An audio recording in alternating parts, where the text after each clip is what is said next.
Assalamualaikum warahmatullahi wabarakatuh. Perkenalkan saya Eliana Pane, guru SD Negeri 031 Taryabangun, calon guru penggerak Angkatan 6 Kabupaten Kampar. Bapak Ibu guru hebat, perkenankan saya akan memaparkan aksi nyata saya pada modul 1.4 budaya positif. Bapak Ibu guru silakan menyaksikan. Perkenalkan juga, di samping saya adalah Bapak Sakran SPD MA sebagai fasilitator saya di dalam pendidikan guru penggerak. Dan juga ada Ibu Yuni Evita SPD sebagai pengajar praktik saya.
Lanjut Ibrahim nak di bawah.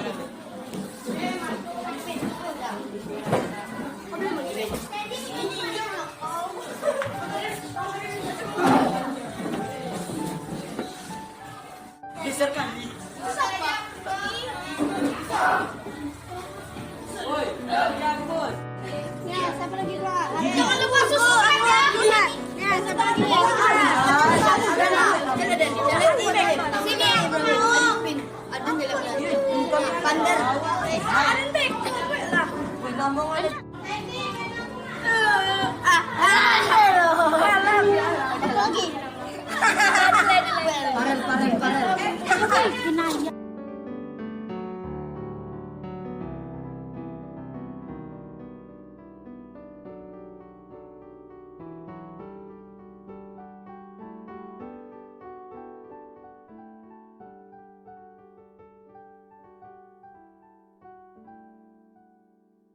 Warahmatullahi wabarakatuh. Waalaikumsalam warahmatullahi wabarakatuh. Selamat siang Bapak Ibu guru semuanya. Tentu kita ucapkan kepada Allah Subhanahu wa taala siang hari ini kita dapat berkumpul di ruang kelas ini. Saya ucapkan terima kasih banyak karena mau berpartisipasi, mau bekerja sama untuk acara ini. Kemudian salam dan salam tak lupa pula marilah kita ucapkan, kita hadiahkan kepada baginda Rasulullah Sallallahu Alaihi Wasallam dengan mengucapkan Allahumma sholli ala sayyidina Muhammad wa ala ali sayyidina Muhammad. Mudah-mudahan nanti kita mendapatkan syafaatnya dari Tuhan. Amin ya rabbal alamin. Ibu kepala sekolah yang saya hormati dan juga Bapak Ibu guru yang saya hormati, tidak panjang lebar mukadimah pada siang hari ini. Adapun acara ini adalah sosialisasi penyampaian tentang budaya positif. Dan sebelumnya itu saya sampaikan kepada Bapak Ibu guru, nanti saya akan menyampaikan pengertian-pengertian dari budaya positif itu, dan nanti yang sesi kedua kita nanti saya akan menyampaikan pengalaman dulu tentang budaya positif yang sudah saya laksanakan, dan yang ketiga nanti ada acara tanya jawab apabila ada Bapak Ibu guru yang bertanya. Oke, langsung saja kita ke acara yang pertama, yaitu tentang budaya positif. Apa sih sebenarnya budaya positif itu? Bapak Ibu guru, budaya positif ini sebenarnya sudah kita tahu sendiri dari kata-katanya saja budaya. Budaya itu adalah kebiasaan. Kebiasaan yang sudah terbiasa kita lakukan. Dan positif itu biasanya mengartikan kepada kegiatan yang baik, artinya yang positif. Nah, budaya positif ini dapat diterapkan dari pembiasaan-pembiasaan positif dan sekolah. Nah, ini yang disebut dengan budaya positif. Apa pembiasaan-pembiasaan itu? Salah satunya yang pertama itu kalau di sekolah kita biasanya ada menyambut anak, salam, sapa, senyum, itu termasuk pembiasaan positif. Jadi itu untuk menanamkan ramah tamah dan juga sopan santun kepada anak-anak kita. Pembiasaan itu yang pertama. Kemudian apa lagi pembiasaan lagi untuk mendapatkan budaya positif? Banyak lagi Bapak Ibu, misalnya seperti hari Jumat kita itu ada mengutip uang uang sifat ya, itu salah satu untuk menumbuhkan juga rasa tengah rasa atau juga rasa kebersamaan di antara kita dan juga untuk mendidik anak kita untuk rajin bersedekah. Nah, budaya-budaya ini kebiasaan ini dengan budaya positif. Nah, budaya positif ini ternyata akan menimbulkan rasa aman dan juga nyaman pada murid dalam proses pembelajaran. Jadi kalau anak sudah ada budaya positif di sekolah itu, anak akan merasa aman karena mereka sudah meyakini dengan ada pembiasaan-pembiasaan itu jadi kebiasaan. Nah, sudah terbiasa salam, sapa, senyum, kemudian sudah biasa baik atau biasa kita pembiasaan kita mengucap sapa, dan itu kan membawa kenyamanan di sekolah kita. Kemudian budaya positif ini juga akan mendorong murid mampu berpikir, bertindak dan mencipta sebagai proses memerdekakan dirinya, sehingga murid lebih mandiri dan bertanggung jawab. Nah, kalau sudah terbiasa Ibu, Pak, jadi dia nanti itu tanpa kita perintah saja udah bertanggung jawab ya. Misalnya dia tahu ya jam segini udah masuk, tahu sendiri dia. Tapi dengan tadi pembiasaan itu akhirnya menjadi kebiasaan. Kebiasaan itu jadi budaya. Nah, itulah namanya budaya positif. Ya. Selanjutnya ada yang namanya disiplin positif. Apa itu disiplin positif? Disiplin positif ini adalah merupakan pendekatan mendidik anak untuk melakukan kontrol diri dan pembentukan kepercayaan diri dengan mengacu pada nilai-nilai kebajikan universal. Nah, disiplin positif ini ternyata adalah cara kita, pendekatan kita. Nah, siapa yang bisa mengontrol anak ini? Apakah guru? Guru itu sebetulnya tak bisa mengontrol Bapak Ibu. Yang mengontrol sendiri itu adalah dirinya sendiri. Kita hanya bisa menuntun sebenarnya. Kalau kita suruh begitu aja, ternyata tidak mempunyai dampak yang lama. Efeknya tidak lama, hanya pendek saja. Jadi kalau anak itu sudah terbiasa menjadi kebiasaan dan akan menjadi karakternya, itulah yang disebut dengan tadi budaya positif tadi. Jadi dia itu nanti akan ada namanya motivasi sendiri, motivasi intrinsik. Jadi atas kemauannya sendiri dia berbuat baik, bukan karena perintah orang lain. Ya, jadi itulah yang disebut dengan disiplin positif. Kemudian disiplin ini sebenarnya apa sih pengertiannya? Kalau selama ini kita mengetahui disiplin itu pengertiannya tentang peraturan. Kalau dia taat peraturan berarti disiplin, kan begitu ya Bapak Ibu ya. Jadi sebenarnya memang sudah mengarah ke situ, tapi ada pengertiannya Tuhan. Jadi disiplin ini sebenarnya dilakukan seseorang untuk mendapatkan kepatuhan kepada orang lain. Nah, contohnya apa? Misalnya kita ke sekolah ini sebenarnya kekuatan kita. Kepatuhan kepada siapa? Kepada orang lain itu misalnya kepatuhan kepada peraturan orang lain. Misalnya di sekolah kita ini kan ada anak-anak murid. Jadi kalau dia melaksanakan disiplin itu berarti adalah kekuatan dia untuk menunjukkan kepatuhan kepada Bapak Ibu guru di sini, bahwasannya misalnya tidak datang telat waktu itu atau tidak terlambat itu adalah pertunjukan dia atau perbuatan dia, bahwa dia sebenarnya mengerti kalau disiplin itu harus dari dia sendiri. Nah, kemudian yang mengontrol ini harus diri sendiri. Jadi bagaimana kita supaya ada motivasi anak ini supaya bisa dia itu dengan tadi kebiasaan tadi kita ajari dia, kita bawa dia untuk melakukan pembiasaan. Ya Bapak Ibu ya. Kemudian disiplin ini ada 3 aspek pengaruhnya, ada 3 aspek yang mendorongnya. Yang pertama, dia melakukan disiplin itu karena untuk menghindari hukuman. Misalnya dia datang tepat waktu supaya menghindari hukuman. Nah, itu ada seperti itu, disiplin yang seperti itu. Kemudian disiplin kedua itu dia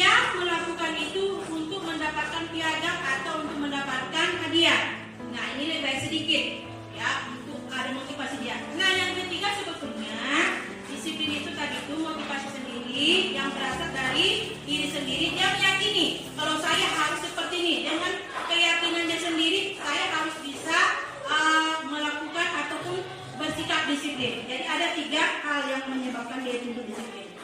Kemudian tujuan mulia. Apa sih tujuan mulia itu? Tujuan mulia di sini Bapak Ibu adalah mengacu pada nilai-nilai atau prinsip-prinsip mulia yang dianut seseorang. Nah, ini disebut dengan kebajikan universal. Kebajikan universal ini kalau kita untuk IKM sudah jelas. Apa itu? Untuk mencapai profil pelajar Pancasila ya. Jadi ini sudah tertera di dalam kurikulum kita juga sudah ada bahwasanya kita harus menguatkan proyek profil Pancasila ini. Inilah tujuan pelajar-pelajar Indonesia untuk sekarang ini.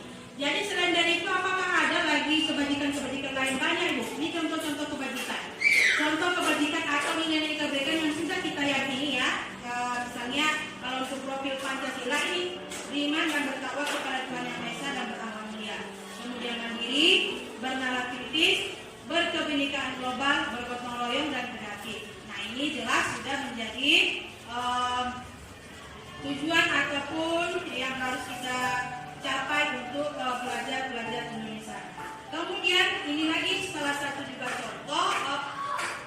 contoh kebajikan ya, kebajikan universal misalnya toleransi. Nah, bagaimana kita untuk memupuk atau untuk menanamkan toleransi kepada anak, rasa hormat, integritas, mandiri, menghargai, antusias, empati, keingintahuan, kreativitas, kerjasama, percaya diri dan komitmen. Ini adalah nilai-nilai kebajikan yang harus kita tanamkan kepada murid-murid kita. Nah, lanjut lagi Bapak Ibu, nanti baru kita lagi untuk jawab ya. Yang pertama saya sampaikan dulu materinya. Nah, ini dia teori kontrol itu apa? Sebenarnya kita yang hanya bisa mengontrol kita sendiri, orang lain tak bisa.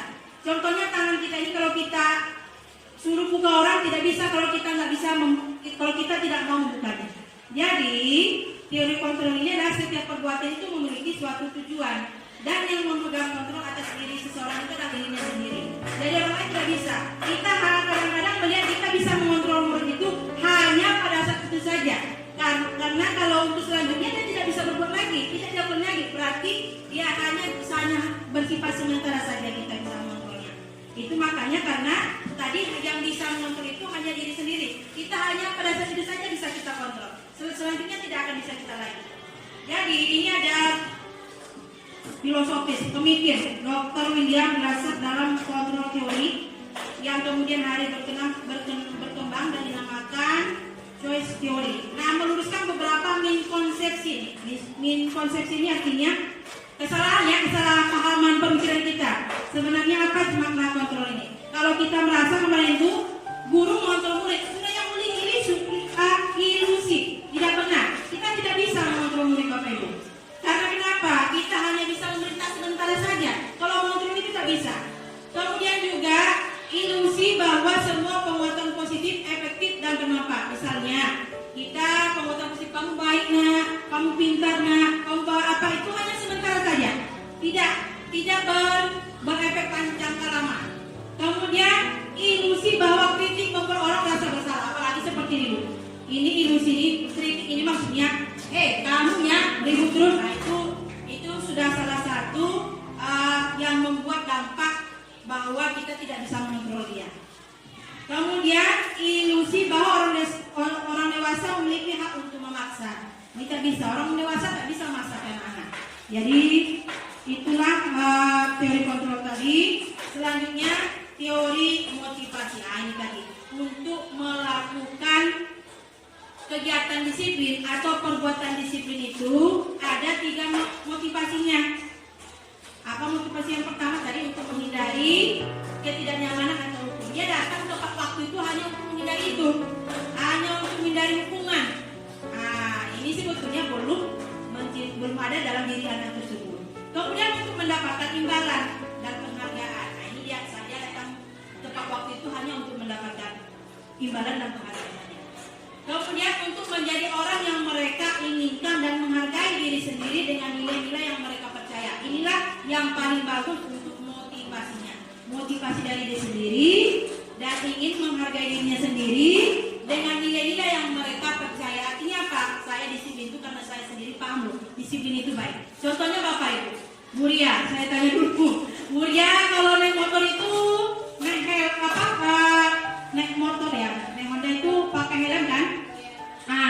Bu Ria itu Helen itu tujuannya untuk apa? Melindungi diri. Kemudian kalau Bu June kira-kira apa Bu? Kalau pakai Helen itu kira-kira apa? Biar kan ditangkap polisi bagaimana? Melengkapi syarat. Nah banyak seperti dia Bu Ria. Jadi itu tadi contohnya. Kalau dia hanya untuk melengkapi syarat berarti itu motivasi yang pertama. Itu tadi untuk menghindari ketidaknyamanan atau untuk menghindari hukuman. Nah ini sebenarnya tidak bagus. Tapi kalau dia udah berniat untuk keselamatan, untuk kenyamanan itu bagus. Berarti dia yakin. Kalau saya bukan karena nanti ditangkap polisi saya pakai helm, tapi karena saya yakin kalau saya pakai helm itu untuk keselamatan saya itu bagus. Jadi itu teori motivasi yang ketiga. Nah itu jadi motivasi ini ada 3 yang paling baik itu dari diri sendiri. Kita yakin kalau kita pakai helm itu untuk keselamatan kita, dan juga kalau yang masih untuk menghindari hukuman atau untuk mendapatkan imbalan itu belum mantap, hanya bersifat sementara saja. Artinya apa? Kalau dia ada kesempatan, dia akan ulang lagi berbuat salah begitu. Tapi kalau dia yakin dengan tadi itu benar, dia yakin dia akan selanjutnya. Oh saya di kota polisi, oh sana simpang tuh nggak ada polisi, oh di sana tuh bukan ini, tapi untuk keselamatan dia tetap makanya berarti cuma ya. Kemudian dalam menerapkan disiplin ini ada namanya teori hukuman. Nah, ini teori hukuman. Teori hukuman itu Ibu, Bapak, apabila dalam menjalankan peraturan ada pelanggaran maka akan menerima tindakan berupa hukuman atau konsekuensi dengan langsung tanpa perencanaan dan dampak negatifnya lebih ringan. Contohnya di dalam kelas kita itu misalnya si Bayu mematahkan pensil kawannya, harus seperti itu. Jadi kita langsung marah sama Bayu, kemudian kita hukum dia cuci WC. Itu namanya hukuman langsung, tanpa perencanaan. Itu namanya langsung. Nah sebetulnya itu tidak baik. Tidak baik karena itu negatifnya lebih dominan. Artinya apa? Rasa tanggung jawab tidak muncul. Dan mungkin juga akan ada rasa jengkel dan tidak akan ada perubahan yang diterima oleh anak itu. Nah itu. Kemudian ada lagi nanti akan sampai nanti bagaimana cara yang terbaiknya Bapak Ibu ya. Kemudian penghargaan. Nah penghargaan ini cara mengontrol 30 orang. Kita mengontrol orang itu dengan memberikan hadiah, imbalan. Kalau kamu juara nanti kasih ini. Kalau kamu menang nanti kasih ini. Sebenarnya itu juga tidak bagus. Kenapa? Karena itu juga pengaruhnya juga hanya bersifat sementara. Karena dia hanya nanti tujuannya hanya ingin sementara itu dia hanya untuk mencapai tadi itu saja yang kita iming-iming itu saja. Misalnya kamu jual sapi ini hanya bisa nanti dia tidak mau berjuang lagi. Nah, itu dampaknya. Jadi hanya bersifat sementara. Jadi Bapak Ibu yang sebenarnya untuk menerapkan disiplin dalam diri ini yang paling bagus itu adalah motivasi dalam diri atau disiplin intrinsik. Nah contohnya Bu, saat seorang anak belajar untuk pertama kali menggabungkan huruf-huruf dan kata-kata serta menyadari bahwa ia dapat membaca, dia itu akan semangat, bahagia, timbul pijar di matanya dan senyuman di wajahnya. Oh saya sudah bisa gitu. Pokoknya dia bukan karena hadiah tadi atau bukan karena takutan sama guru tadi, tapi karena dia mampu. Dia dan itu akan bertahan lama. Sama mungkin kalau kita pernah mencapai sesuatu yang kita harapkan, betapa bahagianya kan seperti itu kira-kira. Nah anak tersebut begitu gembira bahwa ia telah mempelajari dan menguasai suatu keterampilan baru. Nah coba kalau kita memberikan sebuah penghargaan sama dia, nah kalau itu dia tidak akan panjang, nanti akan menyebabkan efek di mana dia itu nanti akan menimbulkan kesalahan. Atau dia kalau kita memberikan penghargaan itu akan muncul lagi nanti dia ingin penghargaan selanjutnya, ingin lagi penghargaan selanjutnya, dan terus ingin mendapatkan penghargaan selanjutnya.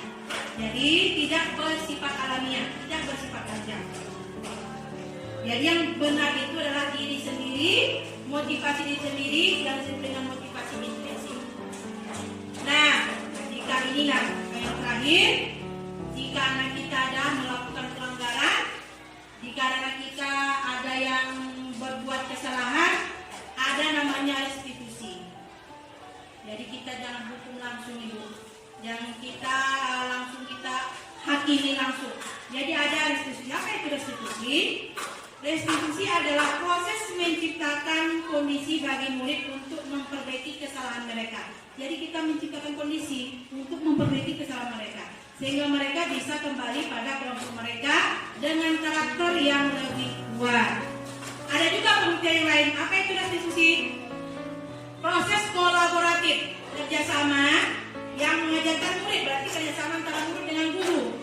Nah, bagaimana untuk mencari solusi mereka? Misalnya anak kita sedang terlambat, kita panggil, kita kolaborasi dengan dia, kita tanya apa masalahnya, kemudian bagaimana cara menyelesaikannya, apakah bisa mempertanggungjawabkannya, tapi nanti ada cara-caranya.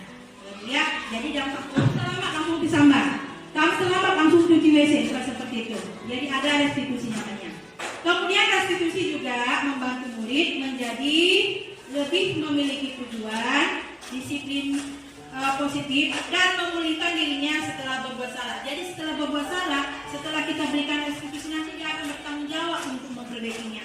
Dan dia akan nanti menghargai nilai-nilai kebajikan yang mereka percayai. Dia harus percaya, kalau saling informasi itu penting, kalau dia sering mengganggu teman-temannya, nanti dengan ada keyakinan kelas, dia nanti akan meyakini, oh saya harus menghargai teman, saya harus menghormati teman begitu. Nah, ini ciri-ciri restitusi Bu. Restitusi itu bukan menebus kesalahan. Jadi restitusi bukan menebus kesalahan, namun belajar dari kesalahan.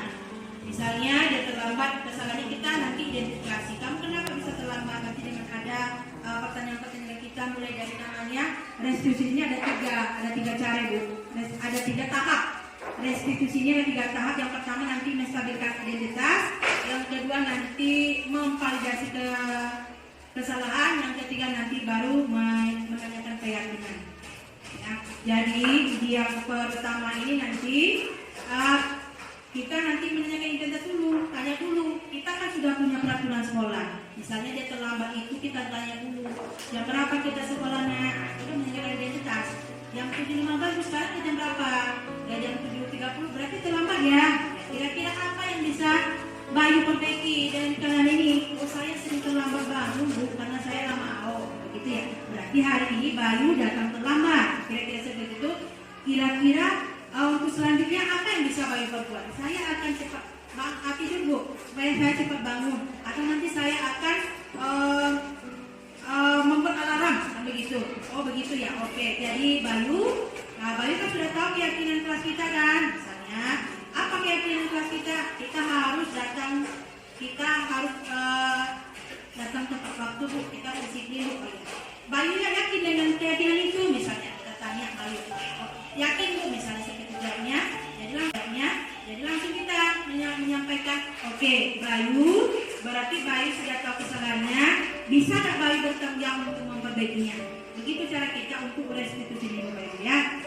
Jadi kita tidak langsung dari kesalahan itu kita pelajari, kita berikan arahan sama dia, kita bimbing. Bukan langsung kita tuduh pun kamu salah, kamu langsung hukum, itu tidak. Jadi ada prosesnya. Nah, supaya bisa restitusi ini berjalan, kita harus membuat namanya keyakinan kelas. Keyakinan apa tidak peraturan kelas? Nah, keyakinan kelas ini lebih abstrak. Nah, kalau peraturan kelas ini adalah rincian atau gabungan dari peraturan kelas ini kita gabungkan menjadi keyakinan kelas. Nah, keyakinan. Kalau kita yakin dengan sesuatu itu, contohnya tadi kita yakin pakai helm itu untuk keselamatan kita tanpa kemana-mana, mungkin ke belakang rumah kita pun oleh motor kita pakai. Karena untuk keyakinan kita tadi kan. Jadi tapi kalau untuk menghindari hukuman pasti nggak pakai, karena ada polisi kan begitu. Jadi begitu juga di kelas itu, kalau kita buat keyakinan kelas, anak itu yakin dia akan melaksanakannya. Kemudian nilai-nilai kebajikan bahwa menekankan pada keyakinan seseorang akan lebih memotivasi seseorang dari dalam. Artinya apa Bu? Kalau kita yakin dengan nilai kebajikan itu benar, kita yakin itu harus kita yakini, kita harus yakin itu kita laksanakan, motivasi akan datang sendiri. Contohnya kita dalam melaksanakan ibadah ini, dalam ibadah sholat. Kalau kita yakin itu kewajiban kita, bukan karena kita tahu dosa, bukan kita ingin dapat surga, tapi yakin itu kebutuhan kita melaksanakannya tanpa merasa keberatan. Begitu juga dengan kegiatan restitusi. Jadi harus motivasi sendiri. Nah, dalam tahapan yang dikatakan program kebajikan nilai-nilai kebaikan banyak dia ya. Nilai kebaikan tuh saling menghormati, saling menghargai, kemudian apalagi banyak sekali seperti yang profil pelajar Pancasila itu nilai-nilai kebajikan. Atau tadi yang juga toleransi, integritas gitu. Nah, tahap untuk menciptakan program kebajikan ini bisa kita ajar murid kita untuk apa sih nilai-nilai baik yang kamu harus yakini. Nah, bisa kita kumpulkan anak kita di kelas dulu. Selanjutnya, untuk pembentukan keyakinan kelas, kami sudah buat pembentukan keyakinan kelas itu ya. Di belakang sudah kami buat. Di keyakinan kelas ini nggak boleh banyak. Kalau bisa sedikit saja, tapi sudah cakupan dari keyakinan ataupun kebajikan tadi. Kebajikan itu kan saling menghargai, saling misalnya kita berdiskusi dengan anak, tidak boleh mencuri, tidak boleh mengganggu teman, tidak boleh membuli teman. Itu mana kategorinya? Itu berarti saling menghormati. Jadi yang 5 peraturan tadi bisa jadi satu keyakinan gitu. Jadi keyakinan itu kalau bisa sedikit saja supaya itu bisa mengingatnya. Tidak perlu banyak-banyak. Ya, jadi keyakinan kelas itu berupa pernyataan universal, kemudian pernyataan keyakinan kelas senantiasa dibuat dalam bentuk positif. Bentuk positif misalnya gini, jangan boleh, jangan ribut, begitu. Jadi supaya menjadi baik, kita hilangkan jangannya. Jadi apa kira-kira? Berarti saling menghargai, kan gitu. Terus saling menghormati. Misalnya jangan lari-lari dalam kelas, itu tidak boleh. Jadi kita ganti menjadi bahasa yang negatif tadi menjadi positif. Berarti berjalanlah dengan santai di kelas, kan gitu kira-kira jangan berlari itu diganti menjadi kalimat positif. Nah, kemudian dalam membuat pembentukan keyakinan kelas ini, semua warga kelas hendaknya ikut berkontribusi. Ya, jadi pembuatan keyakinan kelas ini lewat kegiatan diskusi, curah pendapat, ya. Jadi boleh kita panggil anak kita kira-kira berapa keyakinan kelas yang kita buat. Kalau bisa nggak usah banyak-banyak, 3 paling banyak 7, gitu aja. Ya di sini sudah jelas. Jadi untuk membuat keyakinan kelas itu paling banyak itu kalau bisa ini 3 atau berkisar dari 3 atau 7 prinsip atau keyakinan saja supaya bisa kita murid-murid kita bisa mengingatnya dan bisa kita laksanakan. Nah, selesai nanti keyakinan kelas itu sebagai tanda tangan semua warga kelas. Dan juga selanjutnya keyakinan kelas itu bisa ditempel di dinding yang bisa terlihat oleh teman-temannya atau murid-murid kita semua. Nah, sebenarnya dalam kegiatan budaya positif ini, dalam melaksanakan kegiatan disiplin ini, ada 5 kebutuhan dasar manusia dalam berbuat. Apa kebutuhan dasar manusia dalam berbuat itu? Yang pertama adalah kebutuhan untuk bertahan hidup. Jadi kalau ada anak suka mencuri makan, Bu, jajanan anaknya itu mungkin ada kebutuhan yang tak terpenuhi. Kebutuhan untuk bertahan hidup mungkin dia tidak ada, sehingga dia bisa mencuri punya kawannya atau mengambil punya kawannya tanpa permisi. Itu mungkin itu. Kemudian kasih sayang dan rasa terima. Mungkin kadang-kadang dia mengganggu kawan itu karena dia mungkin tidak ditemani atau tidak merasa dikucilkan begitu. Jadi dia ingin diperhatikan. Jadi ingin merasa diterima seperti itu. Kemudian kebebasan. Dia kadang-kadang anak-anak itu dalam kelas terus dia lari sana lari sini. Mungkin ada faktor di mana kebebasannya belum terpenuhi. Kemudian kesenangan dan penguasaan. Dimana anak itu kadang-kadang dia mengatur temannya sendiri dia. Jadi itu mungkin penguasaannya belum terpenuhi.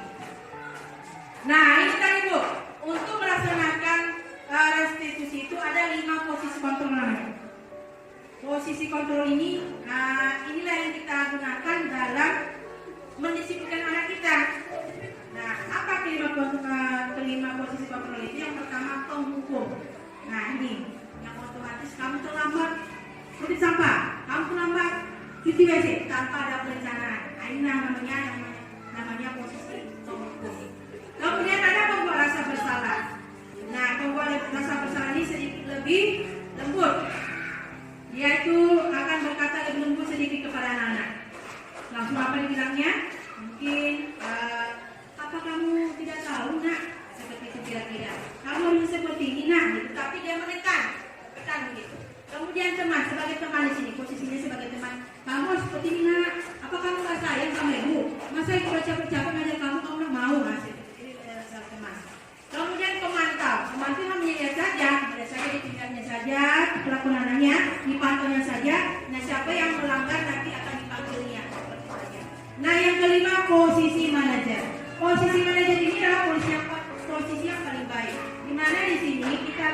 melaksanakan restitusi tadi itu dengan tiga tahap.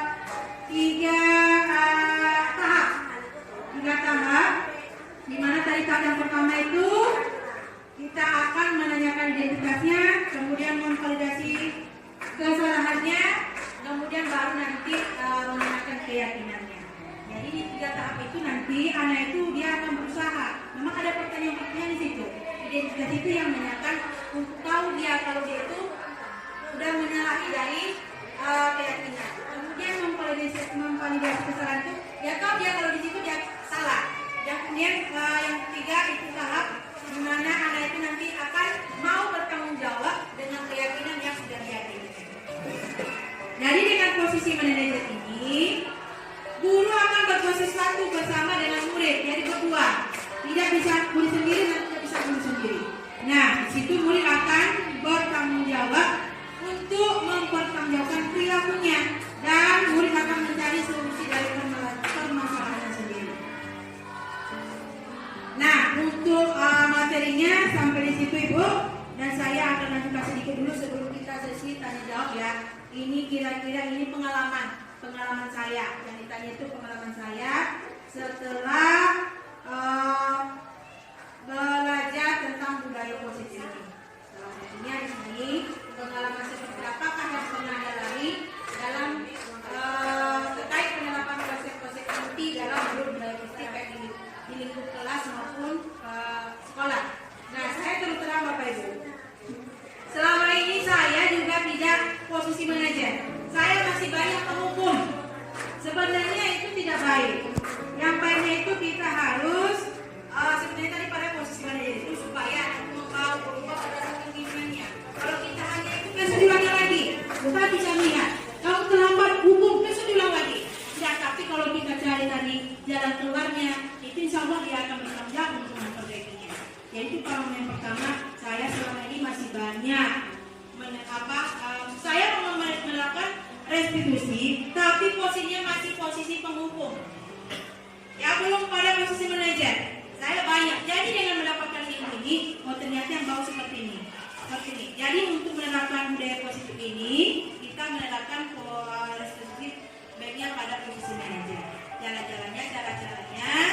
Jadi dengan membuat keyakinan kelas dulu, kemudian nanti kita buat mungkin form kebajikan atau kita punya buku disiplin. Nah, jangan sempat masuk ke buku ibu ini ya.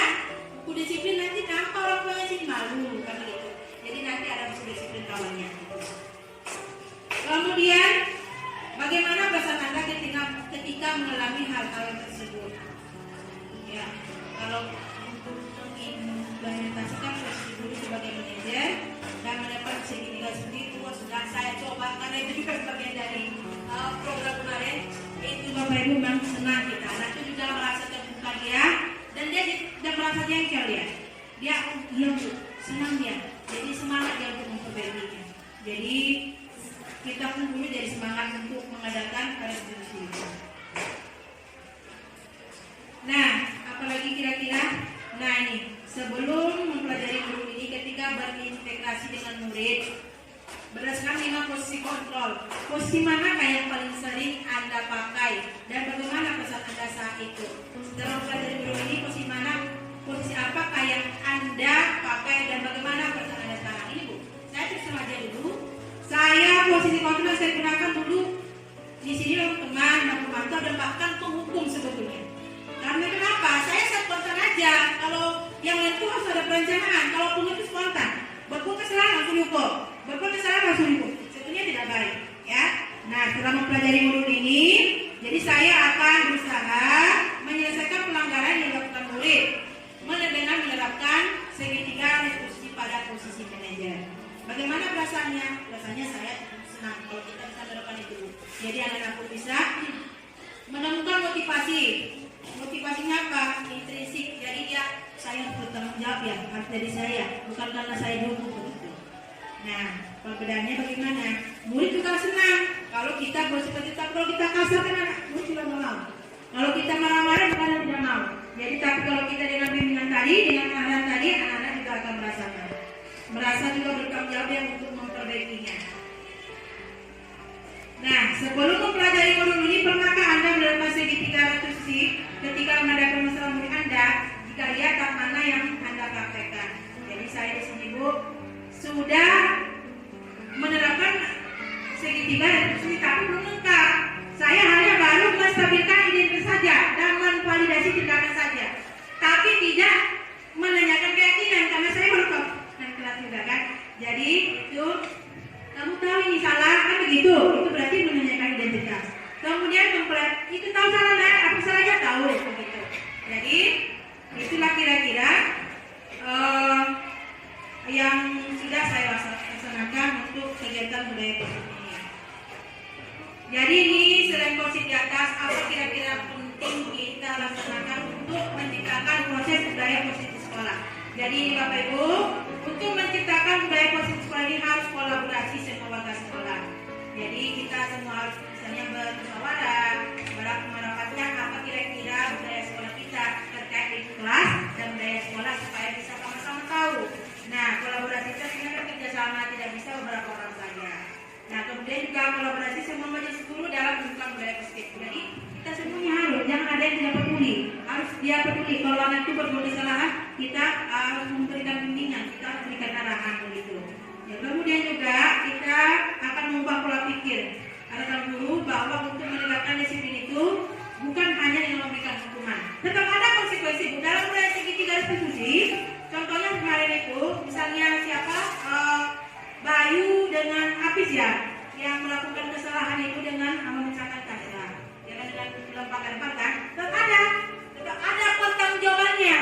Tapi dengan tahap tadi itu, apa kesalahannya, bagaimana dia yang bertanggung jawabannya, tetap harus bertanggung jawab ya.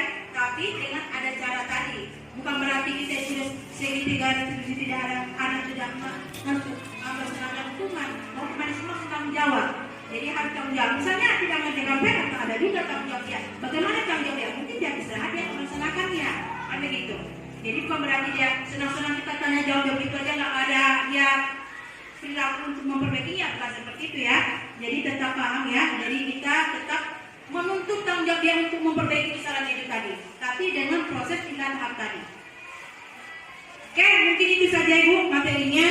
Kita lanjut saja sesi yang kedua. Itu pengalaman saya sudah melaksanakan segitiga restitusi di kelas dan anak merasa senang dan dia bertanggung jawab.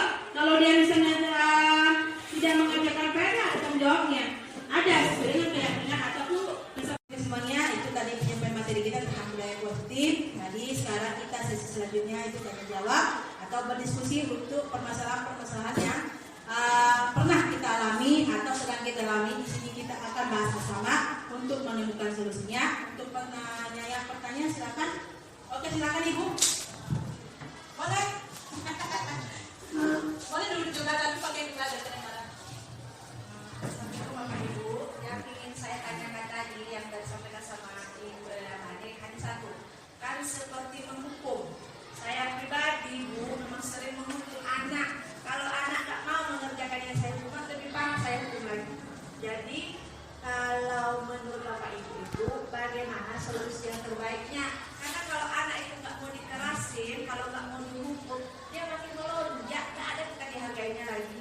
Jadi bagaimana kita baik sudah, ramah sudah, keras sudah, kasar sudah, pokoknya sudah semuanya. Tetap intinya menghukum.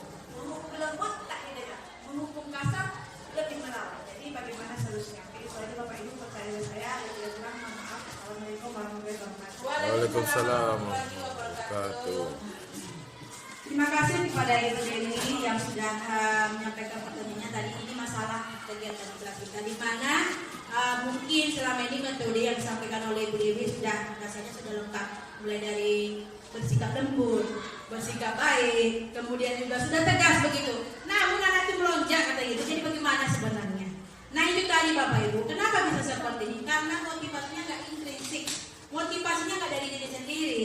Jadi dia dihukum itu ya udah biasa saja sama dia. Jadi tetap kita harus melaksanakan, mungkin ya Bu, sudah melaksanakan restitusi, cuma tadi posisinya masih pada posisi penghukum. Jadi situ kita kalau ibaratnya Ibu kita istilahkan ini kita itu kayak sharing dulu dengan anak. Kita cerita dulu dengan anak apa permasalahannya, ya, apa keyakinannya. bagaimana mempertanggungjawabkan kejadian ini begitu. Kemudian tetap juga ada soal konsekuensinya. Jadi kalau dia tidak mengerjakan tugas ya tetap ada juga. Tidak berarti kita hanya bertanya-tanya begitu saja. Cuma tidak langsung. Kamu tidak buat PR langsung saja, bukan seperti itu. Ada prosesnya seperti itu. Jadi kita cari dulu identitasnya dulu. Kita validasi dulu kesalahannya. Nah, baru kita kita menanyakan keyakinannya. Yakin nggak dia kalau kita itu harus bersikap positif misalnya? Yakin nggak dia kalau kita itu harus menjadi yang terbaik misalnya, kan begitu? Atau kalau dia suka mengganggu teman, kita harus tanya, yakin nggak dia kalau kita itu harus saling menghormati, kan gitu? Jadi sekarang tuh harus ada keyakinan keras dulu kalau kita mau menerapkan restitusi tadi. Jadi begitu, jadi mungkin untuk budaya tadi itu sudah lengkap. Cuma tadi itu mungkin posisinya masih pada penghukum dan juga mungkin sudah sebagai teman dan juga sebagai pemeran salah atau bahkan sebagai pemantau, cuma sebagai manajer, tidak mencari solusinya yang belum. Mencari solusi tadi itu apa yang tadi sudah kita tahu dan tahu yang kesalahannya. Misalnya apa kesalahannya tadi nak?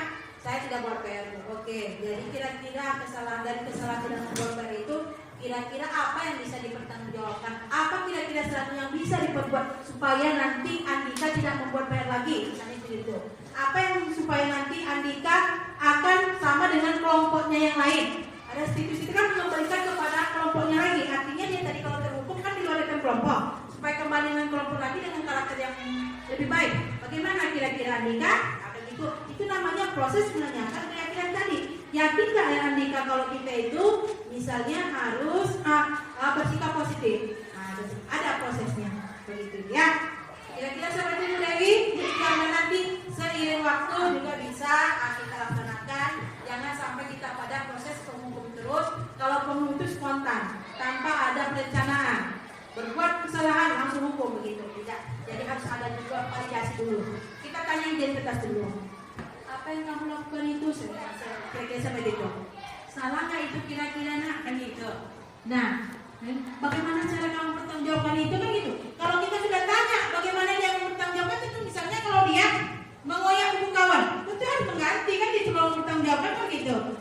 Apa yang kamu buat tidak membuat PR Bu? Apa yang kamu harus mempertanggungjawabkan? Saya akan buat nanti pada yang istirahat atau nanti pada jam kawan belajar saya di situ. Itu konsekuensi tetap harus ada ketegasan tapi ada prosesnya. Begitu Bu Dewi sudah puas kira-kira? Oke, terima kasih. Selanjutnya satu lagi Bu. Warahmatullahi wabarakatuh. Waalaikumsalam warahmatullahi wabarakatuh. Terima kasih Bu Ayana yang telah memberikan kesempatan kepada saya untuk bertanya. Di sini yang saya tanyakan masalah pemberian hadiah ya Bu. Ya. Sebenarnya tadi kata Ibu pemberian hadiah itu tidak bagus untuk anak-anak. Sedangkan kita butuh motivasi anak supaya dia agar tetap atau semangat untuk belajar. Ya. Bagaimana kira-kira itu Bu? Soalnya kan kita udah menerapkan, kita kasih siapa yang bisa menjawab, Ibu kasih hadiah untuk meningkatkan motivasi anak-anak dalam belajar. Mohon penjelasannya Bu. Iya. Iya. Terima kasih Ibu Dewi Asmita yang sudah menanyakan pertanyaan tadi. Kira-kira nih untuk memberikan motivasi kepada anak kita memberikan hadiah. Ini berdasarkan survei Bu, berdasarkan penelitian. Kalau berdasarkan gara-gara untuk memberikan hadiah, anak itu nanti akan bersifatnya sifat sementara, tidak jangka panjang. Dan juga dia itu tujuannya hanya untuk mendapatkan itu saja. Selanjutnya tidak ada. Jadi itu namanya motivasi eksternal atau bukan intrinsik. Berarti motivasi dari luar atau motivasi sendiri. Jadi sekarang dia nggak butuh, memang harus motivasi sendiri. Jadi kalau berdasarkan itu yang ingatnya itu sebenarnya sama dengan kita begitu. Kalau kita itu hanya untuk hadiah, kita hanya yang ingat kita itu hadiah itu saja. Jadi kita tidak berusaha untuk memaksimalkan yang lain. Begitu. Jadi kalau untuk memberi hadiah ini memang kalau bisa itu bukan sebagai motivasi. Kita boleh memberikan hadiah tapi bukan sebagai motivasi. Jadi itu mungkin ucapan selamat dan gitu ya. Jadi bukan motivasi. Kalau kamu dapat ini, kalau kamu berhasil ini, dapat ini, itu namanya motivasi. Tapi kalau sudah pas pembagian acara dapat hadiah ini itu namanya pemberian penghargaan namanya. Tapi bukan motivasi untuk mencapai itu tadi. Jadi istilahnya kalau pemberian hadiah itu hanya bersifat sementara, tidak jangka panjang. Jadi kalau bisa pemberian hadiah itu bukan untuk motivasi, tapi hanya untuk pemberian selamat begitu. Selamat ya, kan sudah berhasil. Jadi ibu ada berikan sedikit apa misalnya hadiah atau lukisan itu boleh, tapi bukan untuk motivasi dia untuk belajar atau untuk mendapat juara 1. Begitu Bu ya. Bu Dewi kira-kira bagaimana? Oke, terima kasih Bu Dewi. Paling intinya menurut lagi Pak Inang ya. Dengan intinya sudah saya sampaikan dan juga kita sudah sampai pada sesi tanya jawab. Mudah-mudahan nanti selanjutnya kita bersama, khususnya guru SD 031 Terabangun, bisa berkolaborasi, bisa bersama-sama untuk menerapkan budaya positif di sekolah kita, supaya anak kita bisa belajar dengan aman, nyaman, dan tentram untuk mencapai kebahagiaannya dan juga untuk menjadi anak yang berprestasi sesuai juga dengan tuntutan profil pelajar Pancasila. Bapak Ibu guru semuanya, saya ucapkan terima kasih atas partisipasinya untuk hari ini.